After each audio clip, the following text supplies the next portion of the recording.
అందరికీ నమస్కారం.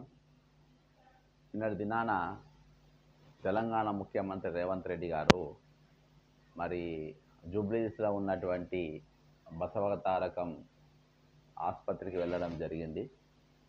మరి ఆసుపత్రికి వెళ్ళడము, అక్కడ ముఖ్య అతిథిగా పాల్గొనడము తప్పని నేను అంటలేను, మీరు వెళ్ళాలి.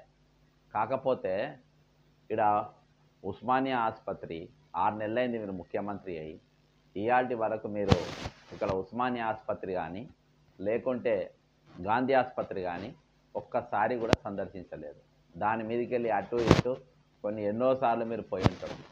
కానీ లోపల జరుగుతున్నటువంటి పరిస్థితి ఏంటి, లోపల ఏ విధంగా ఉన్నది, లోపల వసతులు ఏ విధంగా ఉన్నాయి, ఆ లోపల స్టాఫ్ ఏ విధంగా ఉన్నది, మందులన్నీ అందుతున్నాయా లేవా, శుభ్రంగా పరిశుభ్రంగా దవాఖానలు ఉన్నాయా లేవా అని చెప్పేసి పేదలు పోయే దవాఖానకు ఒక్కసారి కూడా మీరు సందర్శించలేదు. కానీ ఈరోజు మేము తప్పుపడుతున్నది ఏంటంటే, వీటిని వదిలేసి ఈరోజు మీరు టీడీపీ ట్రస్ట్లో నడుస్తున్నటువంటి మీరు బసవతారకం హాస్పిటల్ పైన ఎంత శ్రద్ధ ఉందో అంత శ్రద్ధ పేదల ఆసుపత్రుల పైన కూడా ఉండాలంటున్నారు. వరంగల్ ఎంజిఎం హాస్పిటల్లో 6 గంటలు కరెంట్ లేక పేషెంట్లు స్టాఫ్ దాదాపు నరకయాతన పడ్డారు. నరకయాతన కలపడ్డారు. ఒకరోజు దాని మీద ఒక ఎంక్వైరీ చేసాం, అతను దాని గురించి మళ్ళీ మాట్లాడకూడదు లేదు.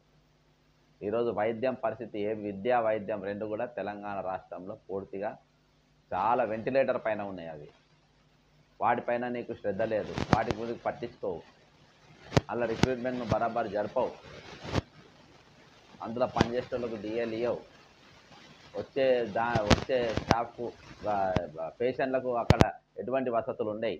రావు సార్ గాంధీ హాస్పిటల్లో వీల్చైర్ల పరిస్థితి ఎట్లున్నదో, పేషెంట్లు ఎక్కించుకొని వాళ్ళే నూక్కుంటూ పోయే పరిస్థితి, పేషెంట్ కుటుంబస్తులు స్టాఫ్ లేక అంత కాంట్రాక్ట్ స్టాఫ్ ఉన్నారు, వాళ్ళు నూకరు. వాళ్ళు కళ్ళారా మేము చూసినాం అటువంటి పరిస్థితులు. ఉస్మానియా దవాఖానలో కూడా పరిస్థితి ఏ విధంగా చూడు ఒకసారి. నిన్న మంత్రి గారు వెళ్ళడం జరిగింది. అక్కడ దాని డెవలప్మెంట్ కోసం కొంచెం ప్రారంభోత్సవం చేసి